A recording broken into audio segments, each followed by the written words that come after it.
My career sucks. Sex just isn't the same. What's my purpose? Where did this fat come from? My relationship is killing me. I'll never be happy. My debt is piling up. I'll never find love. Why can't I be like other gay guys? Hey guys, it's time to get a grip, stop whining, make a bold move, and do something amazing with your 40-plus gay life. Let's get to the show with your Tell It Like It Is host, Rick Clemons, who does his best to never act like a dick or a diva unless you act like one first.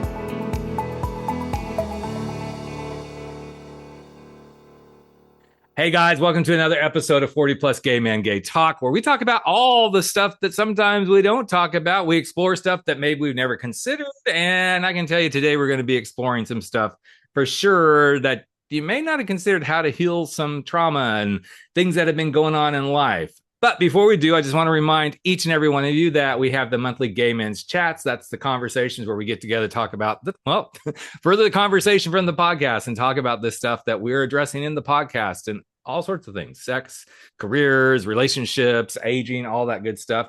Happens the third Tuesday of each month for the most part. When Rick goes on vacation, you just need to be watching the schedule. What you need to do is go to Gay Men's Chat or gaymens.chats.com. And you can find the most recent schedule, sign up there so you get the email notice. So enough of the promo and pre-advertising, all the stuff that Rick's got going on in his world. I just want you to think about some of the stuff you went through as you came out, some of the stuff that you hid, some of the stuff that maybe caused some tensions in family dynamics or friend dynamics. And then we moved on, we came out. But did we really cover it all? Some of us did. Maybe we worked through a whole lot of stuff. But I'm really excited to have this conversation today with a guy who's in his 40s, and he's created a nice career, and he's also now being a caretaker somewhat for his grandmother. And through that, there were a lot of conversations that started to happen, which then led them on a little journey, which I'll let him start to explain in a moment here. And he's got a brand new book that just came out. It's called Grandma Joy and Me, A Journey of Healing the National Parks One at a Time. And I kind of screwed up the title, but you'll find it. You can't miss it. It's from Simon & Schuster. And I think this is a really interesting way to show what Brad has done in his lovely life as a conservationist, as a veterinarian, all these different things. He's a social media influencer, all that good stuff. And he is definitely part of our LGBTQ community. So Brad Ryan, welcome to the show, buddy. I'm so glad to be interviewing. Like, right as you're in the throes of the book being out and about. So excited to see this happening for you, man. Glad you're here. I'm thrilled to have this conversation with you. Thank you so much. You're very, very welcome. So first book, all that good stuff. Been there, done that, buddy. Kind of a ride, isn't it? Yeah, and this was a lifelong dream of mine, but I put that on the back burner in pursuit of a career in veterinary medicine. And fortunately, life moved me back into this direction. I feel like I'm exactly where I should be. Nice.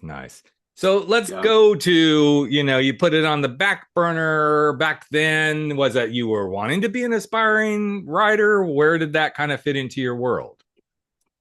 I think that's just always been that's always been my safe space. That's how my brain works. I'm not one I identify as an empath, as a highly sensitive person. And that doesn't really mesh well with the deer hunting bros in Southeast Ohio. My dad was one of them, So for me, I always got my feelings out on paper. I loved writing. I was in AP English and all of that, but I also love animals and wildlife conservation. And so I had to really fight for that career. But when I sat back down at the computer to write this book, I felt like I was truly coming home. It is interesting how, whether that coming home is coming into yourself or coming home to something you really love doing, or even coming home to, oh, wow, I didn't know I was going to experience some of these feelings. It is quite the journey. And so let's talk about, how was the coming out experience? You talk about the deer hunting bros in, Ohio. I get it, man. I grew up in Colorado, and I'm like, I didn't get the hunting thing. I just didn't really get it at all. So it wasn't my thing for dang sure. So tell me a little bit about that part of your life. Well, I didn't even come out to myself until I was in college because it wasn't an option. My father Mm. was very clear with me that if I even, hinted at that path, that there would be a price to pay, uh, Mm. and that included physical violence. So Wow. I did not allow myself to really indulge um, in any type of personal acknowledgement of that. When I got to college, then and I write about it in the book. There was a very uh, a very slow process towards moving in that direction. When I finally did come out, there was a lot of trepidation around that, and Mm-hmm. the friends who knew me at the time said that my closet had a revolving door, and they really weren't wrong about that. So Yeah. for me, coming out was not greeted with any type of feelings of celebration or relief. I think it just brought on more anxiety at the time. Mm-hmm. It is Yeah, interesting. College was kind of where I started to go, okay. I mean, high school was tough. Um, sure. I went to a very small faith-based high school. Most everybody was on campus in dorms. I was not. I lived in the small little what we call the village, where close to the high school, and it was very hidden. I could tell there was my peeps that were probably similar to me. Most of us were very cautious about how we even looked at other guys. We didn't have a full on like sports program and everything. It was a very interesting space. So there wasn't even any like, ooh, let's go in the showers together sort of thing. Now, those who lived in the quote dormitories, yes. And every once in a while I'd stay over, with friends in the dormitory. And it was always that trepidation, because what happens. And I did have a crush on a couple of my good friends, but man, it was not talked about. And then I got to college and the doorway started to open. But I went through similar to you, like if this is the path you're going to take, there will be some consequences. So what were some Exactly. of those biggest consequences for you that if you had come out then? Well, I think, I mean, my father told me that he was going to knock my teeth out, quite Mm, frankly. So for me, there was not going to be a path for me to be who I was and still be his son. mm-hmm, And around the same time that I was starting to come out, my father cheated on my mom. There was, a divorce that was brewing. And so there was an opportunity there, I thought, to sort of forge my own path. And he gave mm-hmm, me a reason to cut him off. right. And I welcomed it, because then finally I could just move forward with my life and not have to worry about, you know, whether or not I had his approval. Mm, So it's such a common story that I think so many people have, that we choose yes. estrangement from our parents over authenticity and trying to forge a connection. It's easier just to they showed us who they were, and we're just going to walk off into the sunset and live the lives that we want. And in an ideal world, yes, we would have it all, but sometimes a choice does have to be made, and I Right. made that choice. Well, and it's even harder when you live in certain areas and come from smaller towns and all that stuff. It Oh makes it yeah. even more difficult. I grew up, I mean, younger years, I lived up in the Napa Valley, but we lived in a very smaller community up in the Napa Valley area. And then when we moved back home to Colorado, which I say back home, that's where I was born. I literally, man, I went to a one-room schoolhouse. It was, Did you? grades one, yeah, literally like grades 1 through 8 in this, and there was maybe 30 of us students all.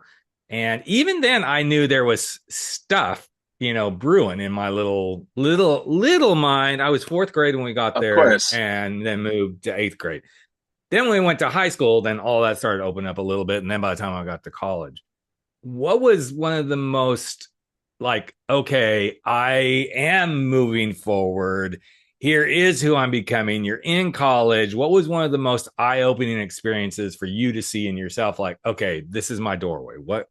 And I know it probably isn't just one experience, but what was one of those moments you had? Yeah. Well, and I don't want to go into too much detail That's in the cool. story because it's a pivotal plot point in the journey that readers will go on in my book. But I was in I believe my sophomore year of college, and some girlfriends of mine who lived down the hall at the apartment complex I lived at asked me if I wanted to go with them to Cincinnati. I was in Miami. I was at Miami University in Oxford, Mm, Ohio, which is just about an hour north of Cincinnati, maybe a little less. And they wanted to know if I wanted to join them to go see a drag show on Friday night. And so, under the guise of, oh, I'm just curious what that's all about, a drag show, that sounds unique and funny, interesting, whatever. Yeah, I'll go. And of mhm. course, I went, and I knew what I was doing. I knew that I was driving into a direction, or I was driving into a a new phase of my life that terrified me, but also really excited me.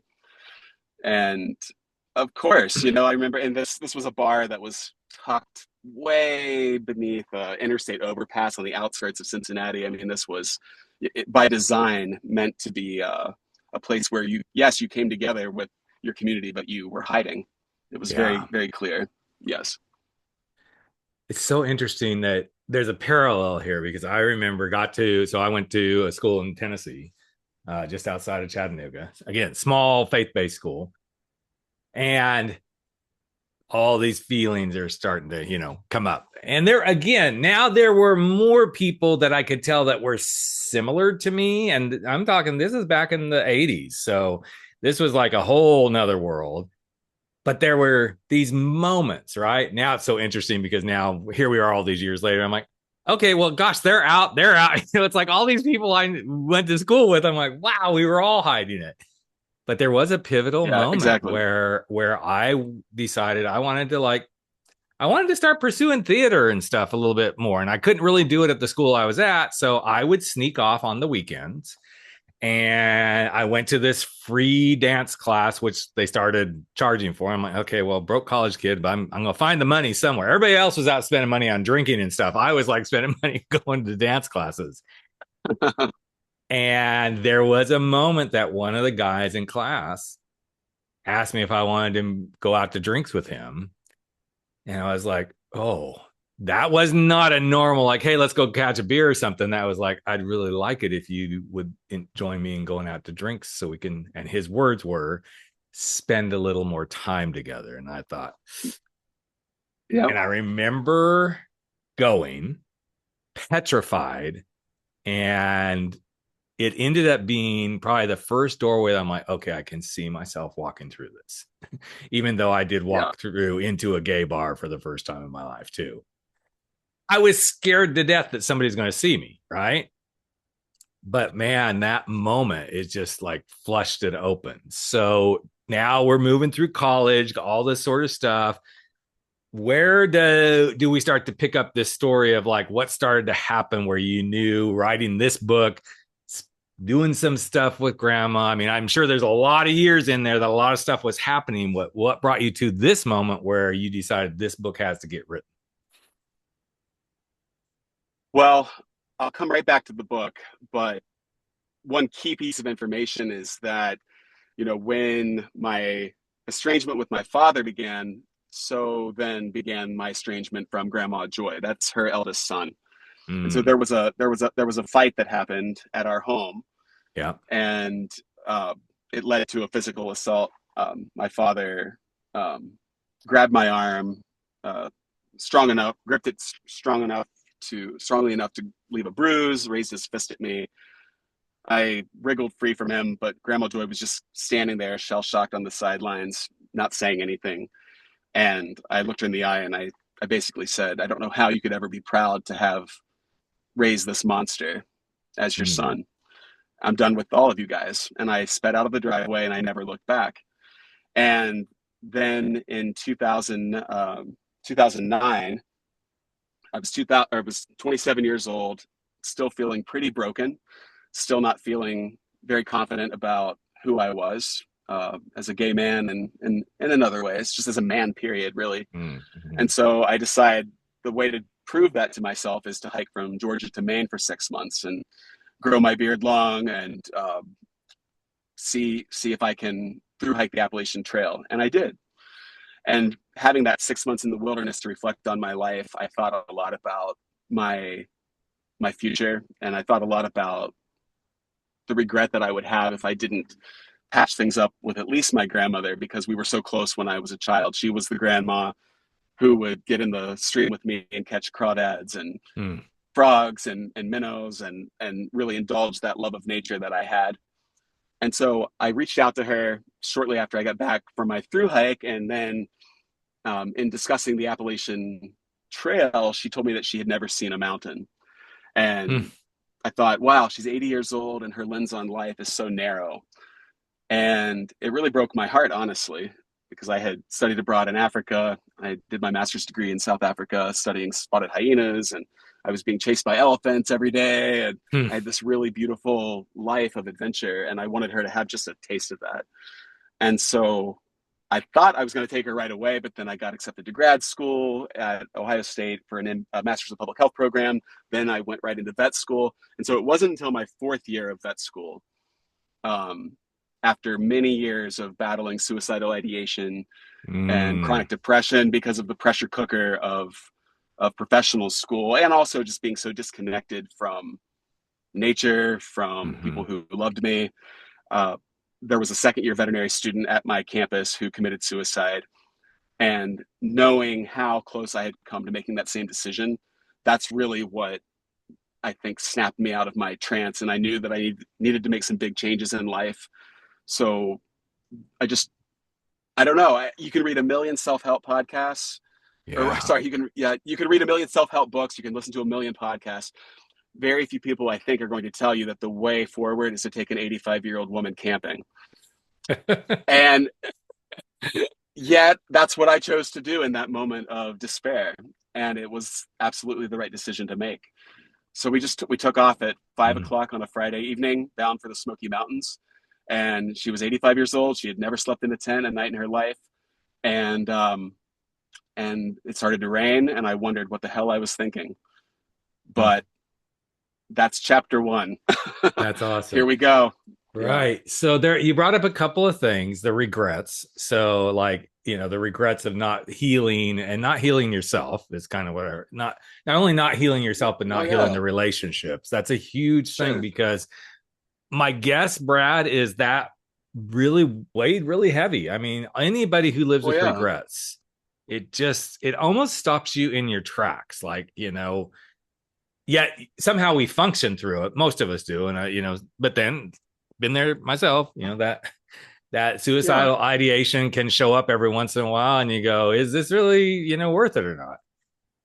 So here you are, embarking on this camping trip. And again, I don't want to give away too much in the book either, because guys, I've been reading it, and it is a good read. It is something that can really pull you in, and it's written so well that it's not like, oh, just here's his story. There's the crows and everything is quite nicely done, Brad. So I just wanted to let you know that I observed that. But thank you. When was that, I guess I don't want to say a moment, but when did you start to feel like this being with grandma might be opening some doors? It might be giving me some opportunity to talk. When did you what was the stuff that you were feeling inside that gave you that signal? The whole weekend in the Great Smoky Mountains was the seed that planted what became a history-making journey to all 63 U.S. national parks. It would not have happened if I hadn't learned something about my grandmother that weekend that would have changed my life. And I learned several things. The first thing that I learned, much to my surprise, is that I wasn't fooling her, right? She says, on our first night of camping, your grandfather and I always knew you were gay. And and literal crickets followed that revelation. And she said it so casually, but she knew that it was weighing heavily on my heart and wanted to rip that Band-Aid off for me. But I'm thinking to myself, I have put so much energy over the years, contorting, hiding, just trying to stay in your good graces and to keep that image up of the nice young man, the straight A student, all of these things that I had done to try to shield myself from ever having to reveal that to her. I wanted her to just go to her deathbed thinking whatever she wanted to think, but I didn't want her to know that because I thought it was an impossible path forward. And yet it was a complete non-issue for her. She never had a single negative thought about gay people in her life, which is so interesting, right? Because we can't, and I don't want to diminish anybody who's listening to this, because there are the other sides where they've been thinking all these things and all that sort of stuff. But it's somewhat ironic sometimes how much we conjure up the stories of what we think somebody else is actually going to think, and then it's so contrary to what we thought, and we never had the ability to control it anyway. Right, exactly. So we might as well give people an opportunity to show their cards, even if it leads to heartbreak. But there are stories, like you said, and mine is one of them, where there's an absolute plot twist that actually not only sets you free from that burden you've been carrying, but it opens up the possibility for an entire new chapter of magic to take place. Okay, I'm going to interrupt you there because you just said something really powerful about how we see things. There's this magic that happens. That freedom opens up the possibilities. And you said it so eloquently, Brad. I just wanted to interject because I think these are the moments that if we could wind back right now and say that again, guys, rewind, listen to what he just said, because we get stuck. And when we get stuck, we can't see possibilities. And I know I'm being very much a coach right now, but that's what I do, guys. I'm a life coach and a business coach. The possibilities cannot be seen when we have written the details of the story too deep that we can only see the details of the story this way. But as soon as you free yourself from the story and step into, okay, let's release and see what happens. I'm not saying, okay, sit back, smoke, a joint, eat bonbons. I mean, that's one pathway forward too. But I know in my own heart, I've been there. Been going through that for the last few months as I've been reshifting what's my priorities. The more I let go and let happen, the possibilities become so much more. So now that I've totally interrupted your whole train of thought there, you had that moment where you realized here's these possibilities. And then what started to kick in for you, bud? Well, I mean, she climbed a mountain the next day. We arrived in the pouring rain on at like 2 a.m. and set up this tent. She fell off the air mattress twice. We laughed our asses off, and then the next day the rain stopped, the fog lifted. She saw mountains for the first time in her life, mountains that she waited 85 years to see, and had this childlike wonder in her eyes that absolutely it was pure medicine for my soul. And then we climbed a mountain and we're passing men my age who are giving her high fives, and 85 years old. Are you kidding me? Right. Go, Granny, go. And she gets to the top of the mountain. She gets a standing ovation from about 50 strangers. And this was years before our story went viral. But I knew then that we were doing something unique in the world, that our presence together as a grandmother, grandson, whether I'm gay or not, just a grandmother and a grandson, 51 years apart in age, living adventurously. That's not something that you see very often when you're in Yosemite or Zion or even in a local park, right? Yeah. And but it's about connection. There's like a feeding the fire or kindling the fire of connection and bringing it into play. And so many of us, there's so many people right now out there going, I just don't know how to create connection. I'm like, bullshit. Roll back to when you were like 3, 4, 2. There was like, you just make connection with kids on the playground. I mean, okay, yes, I realized there were some of us that were very shy, but some of the easiest ways to create connection is just to step into, again, the possibilities, the adventure, I don't know what's going to happen. Let's just go there. And I think what you just said really demonstrates that so beautifully, Brian. Thank you. Yeah, and everybody feels it at some point. I mean, I still battle that lonely feeling. And when you're feeling lonely, you have to know that what you're experiencing is just a reflection of the world around you, Mm-hmm. and that there are so many people that are longing for a conversation over coffee. Certainly, a road trip around the United States is even better, but maybe not, depending on who you are and what your needs are in that given moment. And I will say that, according to the data, our former Surgeon General Vivek Murthy wrote a whole Surgeon General's report on the epidemic of loneliness in America. And our loneliest groups are typically men in their 20s. And I would imagine if you stratified that data, you would find probably a disproportionately high number of gay men Yep. or trans men, and then the elderly, Yep. or maybe let's just say the aged population, to be kind, Mm-hmm. because Mm-hmm.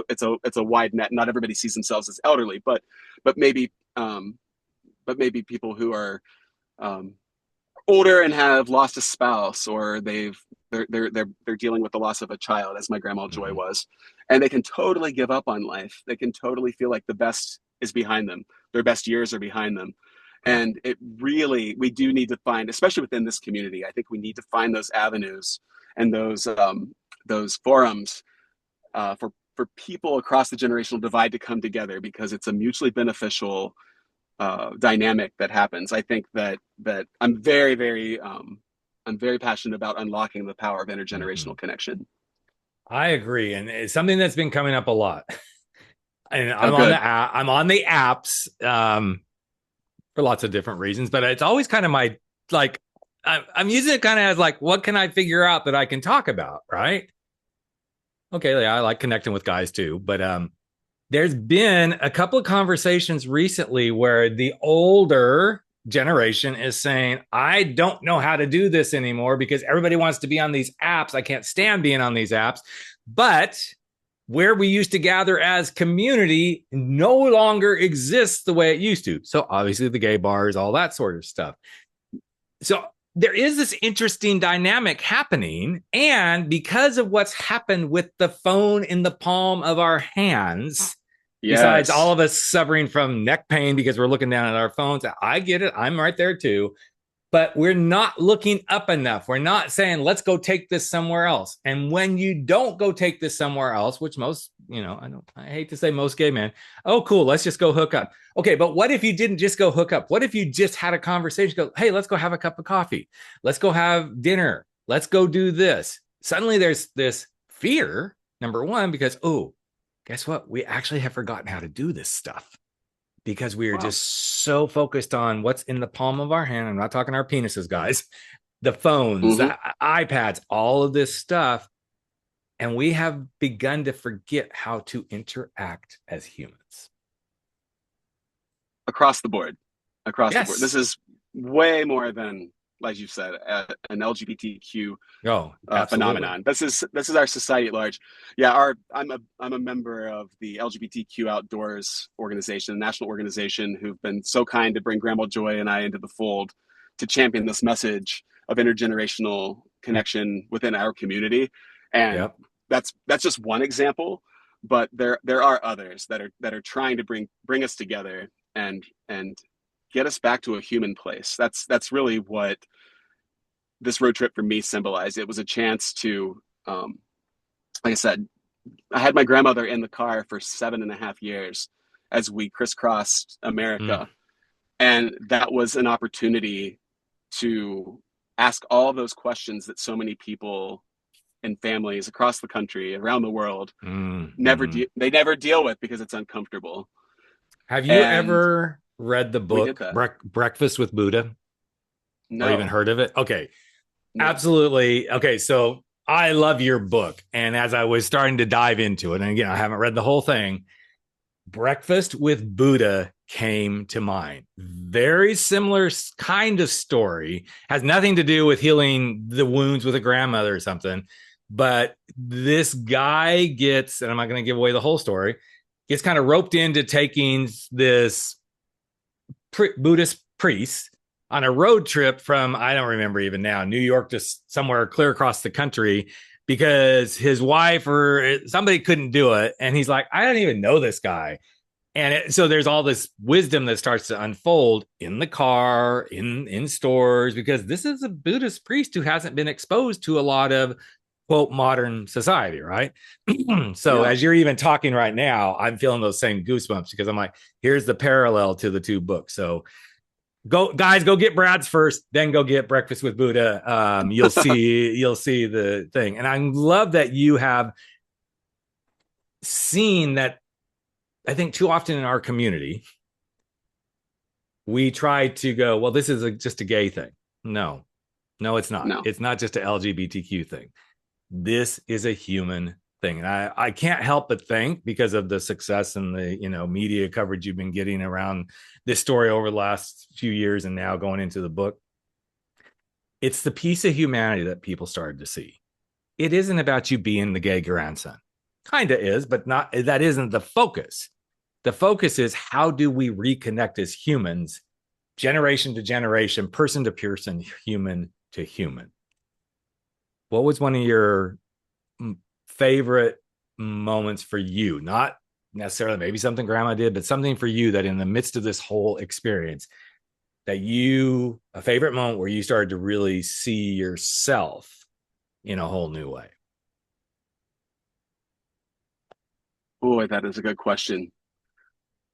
Because I saw myself in a new way during that first road trip that I just mentioned, and that was the foundational moment, right, where I realized that that this closet that it was a selective closet that I was using to navigate life, to people please, and from one context to another. I would come in and out as I felt safe to do, and the exhaustion of that, obviously, is something that we've all experienced, I think, at one point or another, before we finally say, no, enough with the armor. I'm going to lay this down.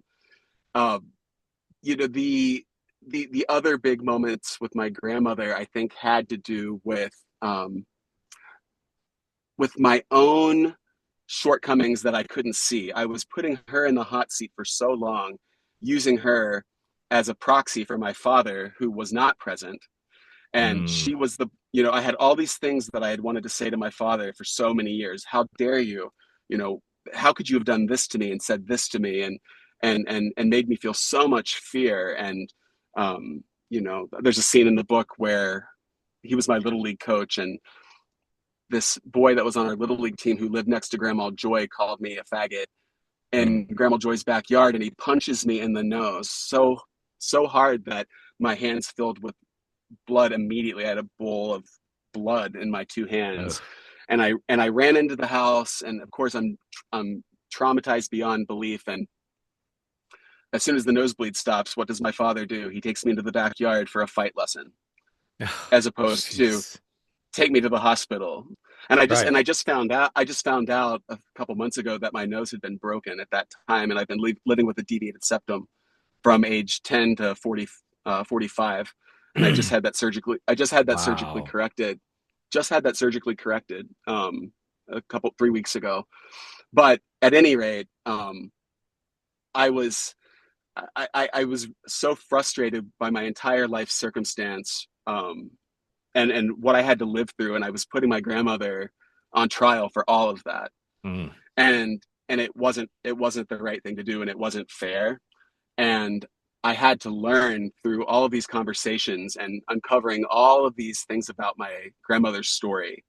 I had to learn that my trauma is not the be all end all of what matters, because something happened to my father. A lot of things happened to my father, and I'm never going to know all of them.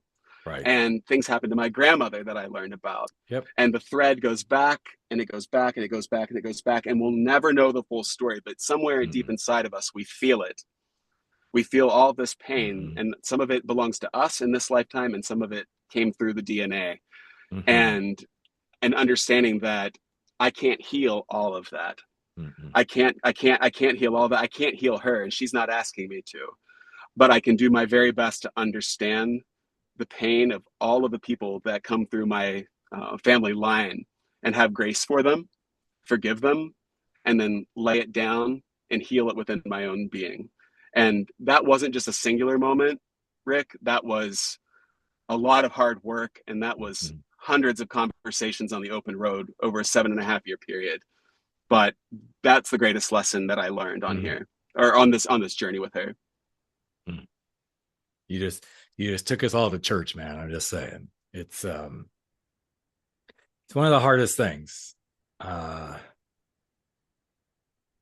don't know. There's many LGBTQ people or humans who haven't been exposed to, you owe this to me. You need to help fix this. You're the reason for this, all of that. And there's some magic that happens when we finally give ourselves permission to quit holding everybody else responsible. It's not easy. And I'm sure there's many guys and gals, and I have gals that listen to this podcast as well, but many guys listen to this go, yeah, Rick, yep, you hit the nail on the head. There's others that may be fighting what they just heard from both of us too, because it's not easy. This is not the easiest part of the journey. I remember the moment that I finally relinquished some feelings to my dad, and he was in, and it's been a while since I shared this story, so I think I'll throw it in real quick and then get back to you. He'd had a stroke. I hopped on a plane and flew up to see him. Walked into the hotel room. Walked into the hospital room. Yes, I went into the hotel room later. And mom said, he's doing good. She goes, I'll give you a minute, just the two of you, because she needed a break. I'm like, cool. Went in. He was cognizant, talking and everything. At the time, we were still in the throes of, you're my gay son. I don't really accept that, all that sort of stuff. And it'd been years. I mean, I'm talking at least 8 years, maybe longer, that I'd been out and gone through my divorce, all this sort of stuff, right? But there's these moments where you realize this is family. This is the person who helped bring you in the world, and I just was like, I'm just going to be present with him. And I'd already started doing the work. I mean, I'd already started this was once I'd already got certified as a coach, and I'd been doing a lot of deep work. Not saying, guys, that I was perfect, still not perfect. And then his nurse came in. And of course, the first thing I thought to my head was, man, that's one damn good looking hot male nurse that dad has. I'm jealous. That was a flighting moment. And then he's like, hey, I need to do some stuff with your dad. Do you mind stepping out? I'm like, sure, no problem. Right. Well, I stepped out. Mom wasn't there. So I just stood outside the door. And the next words is the thing that shifted me probably more than anything in my life in a very long time. My dad said, that's my son, Ricky. My given name is Ricky. I hate it, but that's when I know dad's about to say something either profound or I'm about to get in trouble, right? He goes, that's my son, Ricky. He's a pretty darn good kid. I don't exactly understand what it is he does, but I know this. He really works hard to help people. I didn't know what to do with that. Because for all this time, I'm like, he didn't want to hear about my gay coaching. He didn't want to hear about my book. I remember we got in this huge argument when they asked for my book. I'm like, you don't want my book. Trust me, you do not want my book. Because there's some stuff in there about, them. Not deep-seated, dirty laundry, but there was some stuff there. When I released that, man, and allowed myself to take that in, that's when I realized I was now capable of starting to heal. And also capable of starting to release holding them responsible. Yeah, there's still moments at times I'm like, yeah. But to your point, Brad, as I've now stepped into that, I can see what's been handed down from generation to generation to generation. What I can see, I still don't know all the other stuff, and I don't want to. It's a beautiful thing, and I'm so glad you shared that, because I think this is a huge, huge part of the healing process. So where does that leave you now? You've had this, these conversations. It sounds like you're still open to growing, to listening, to hearing. Where do you feel like you are as a 45-year-old gay man in your own moving through the journey? Like, do you feel more open to giving people room to heal and let them have their story and move on? What does that feel like for you now? Yeah, I think that it's the word that keeps coming to my mind is curiosity. Instead of being reactive or judgmental, even if it feels that you're bearing the brunt of someone else's abuse or whatever it may be, just unfair treatment, whatever it may be. Um, I start to look at human beings with this curiosity that leads the way, so that the anger is displaced a little more. It leaves a little wriggle room to see someone's humanity, even if you can see so many imperfections and flaws.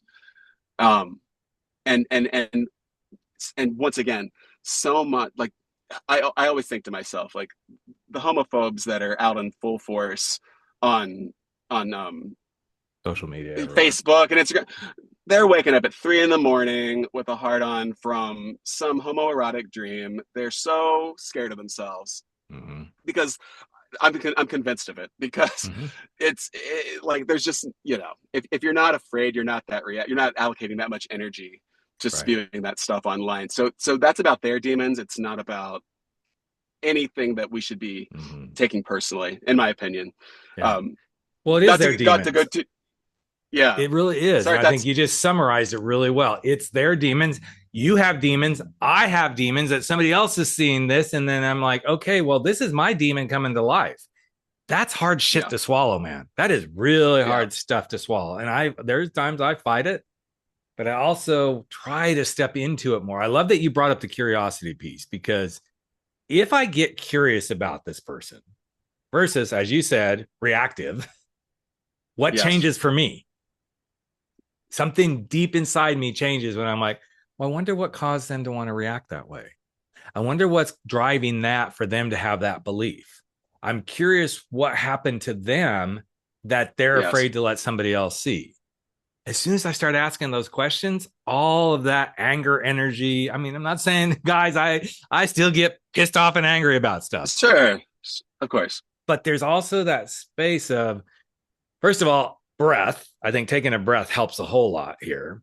And I can't tell you how many people I have coached in my, gay men's life coaching practice, my coming out practice, in my professional practice as a business coach. One of my favorite things is like, okay, you just shared all that, Brad. Let's take a breath. Let's just take a breath, because so much is in that we may have been trying to get through. And there's something beautiful about just that breath. And I think what you just shared is that beautiful, when that demon shows up, take a breath. Take a simple breath. What are you most proud of about this book? I'm proud of how honest I was. Once again, I want readers to have their own experience with it, so I'm withholding a lot of the most personal details about the book. But the harder it was for me to write, the more I knew that there was underlying shame that needed to see the light of day. And the Simon & Schuster crew, when we had our first briefing after they'd read the book, it was the parts that were the hardest for me to write that they said are going to change lives the most for the reader. And so that's what I'm proud of. I'm proud of the fact that I didn't hold anything back. And as naked as I'm about to feel, or I should say past tense, right? Yeah. I did, because I wrote the book.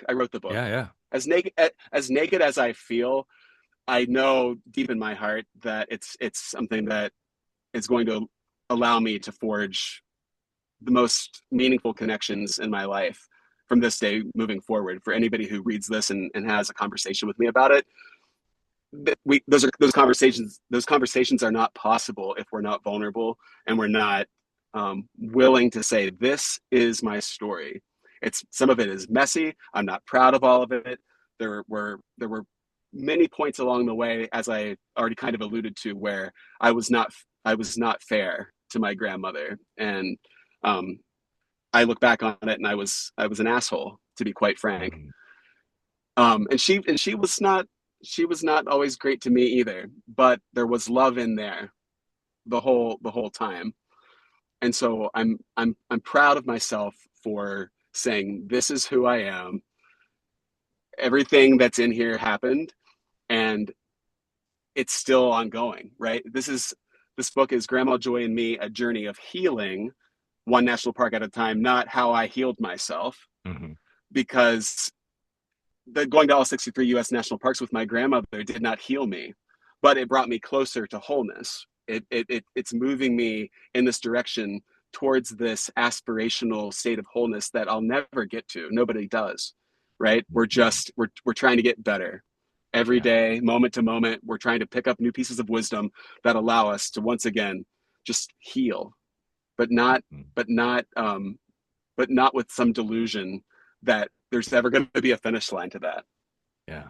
It's interesting, and I don't know why this just popped into my head. And then I got one more question for you before we wrap up. But my husband and I have been watching the show. At least it's playing out on HBO Max right now, called 24 and 24, and it's a cooking show where the chefs come in. They're going to cook for 24 hours solid, no breaks. Okay, and I don't know if anybody's watching this, you'll get where I'm going with this analogy to what Brad just said. It isn't about going to all the national parks. It isn't about cooking for 24 hours straight and going through eliminations. And one of the first things that happens in the show is I'm not going to say anything because anybody who wants to watch, I want to give away what happens in the first episode every time. It is about what those chefs learn about themselves, about their talent, about other chefs, about being exposed fully in their vulnerabilities, making decisions that the whole, quote, viewership is watching, sort of thing. And Stephanie is our Top Chef winner, just amazing cook. She really got to me on season 2. And I've watched her since she was on one Top Chef years ago. The thing that got me the most gut wrench was she just kept coming back to, I'm not doing this for me. I haven't won a competition in a long time. I'm doing this for my son. My son, who's decided he's finally ready to go do some long trips with mom. He's young. And every time she brought that up, there was always a little nugget of wisdom she added on to that. Because this is about our connection. This is about him seeing the differences in the world. This is about me understanding him through a different lens. It was so beautiful, right, Brad. Yes, she was potentially going to win $75,000 when this is all done and over with. But I think what you just beautifully demonstrated and what you just shared and in the book and everything is it isn't necessarily about all the journey of the parks you went to. That was the catalyst. It is what we derive from being on that journey that makes all the difference. Last question. If you could do it all over again, not would you? Yeah. Who else might you have included on that trip? Oh, man. Well, my father is the missing third passenger in this book. And for all of the years of suffering that I went through, because I genuinely, truly hated this man. I was so, to me, he was the antagonist in my story, in my life story. Yeah. But he was also my father. Mm-hmm. And he was also Grandma Joy's son. Mm-hmm. And he was a person like all of us who was shaped by the era in which he grew up, the people around him, those that, were modeling behaviors for him that were homophobic. And who knows? We talked about it earlier, right? Maybe my father was gay. I don't know. You don't know. I have no idea. But it's possible. Maybe that is an explanation. But the truth is that I'll never know. Yeah. I'll never get all that information because he's gone. So I think now, once again, now that he's gone, yes, the anger is nowhere. Mm-mm. The anger is nowhere. And all I have, Rick, is questions. Mm-hmm. All I have is curiosity. You have questions and curiosity and beautiful possibilities now that you can play with. Right. But but I know that I'm getting up every day and I'm not hyper focused on that anymore. Right. I'm not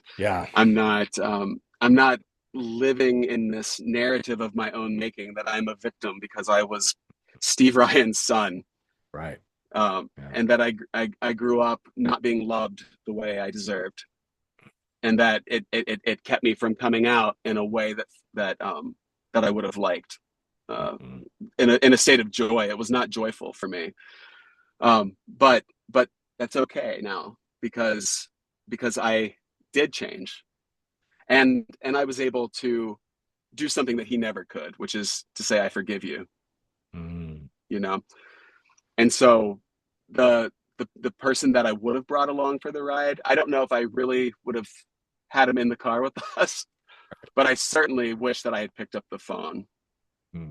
I certainly wish that while we were driving down memory lane, quite literally, that I would have picked up the phone and asked him a few questions, just not from a place of anger, not from a place of putting him on trial, but just from a place of understanding a little bit more about the man whose blood runs through my veins. Where are there more things in there that I can be proud of than I might have allowed myself to believe? I see now that there were. Yeah. But the beautiful thing is, that harboring the regret isn't going to do any good either. You acknowledge it. Not. I get that whole piece, and I love that. And I love that you said possibly it would have been him. But I'm also going to just throw my little coach thing in. He was there. He was there for the ride, just not in the in the literal sense. Sure. He was part of the catalyst too. And I think what you captured in how you just shared today and how you're sharing in the book, and I hope guys go pick this book up, because I believe the first chapter opened my heart back up. I'd been in a really interesting space before I started reading it about life sucks and I'm unemployed and da-da-da-da-da. And it gave me possibilities. And so ironic that came up today in our conversation. And I'm so happy for you, man. I wish you nothing but the best for the book. Continued success. Enjoy every bit of time you have. I know that's a precious thing once you realize there's only so much time you have with people. And enjoy it with Grandma Joy. Hope she continues to enjoy all of this that's going on for her. And guys, again, if you're interested in the book, we will have all the links to it on the website. You can go get it anywhere you can get books now. And Brad, brother, thank you so much. In fact, I do this every once in a while. The first guy that emails me to the show, Rick at rickclemons.com. And I know it's not the 40 plus gay man gay talk, but Rick at rickclemons.com. First guy that emails me said, I want Brad's book. Let me know. And I'm going to send it to you on my dime, because I feel so impassioned that this gets into some hands. So thank you for being here, buddy. Thank you. I so appreciate you. Thank you, Rick. And guys, go out, have a really great week. We've got lots of shows coming up as we're past the middle of the year, guys. There's a lot of stuff coming up. I'm not going to reveal anything right now because I want to keep the lid on some stuff that's around the corner. But thank you for being listeners. Thank you for being who you are. Come join us in the men's chats. Like I said, third Tuesday of every month, we have those chats. And other than that, go out, keep being yourself, step into the reckonings that are your life, move through them, navigate through them, and never stop being yourself. No excuses, no fears, and no apologies. Have a great week, everyone. Take care. That's a wrap for 40 Plus. Gay men, gay talk, where size doesn't matter. We drop our bullshit, get over our screwed up fears, make bold moves, and live life without apologies. Don't forget to join us on Facebook at 40 Plus, Gay Men, Gay Talk, where the conversations continue.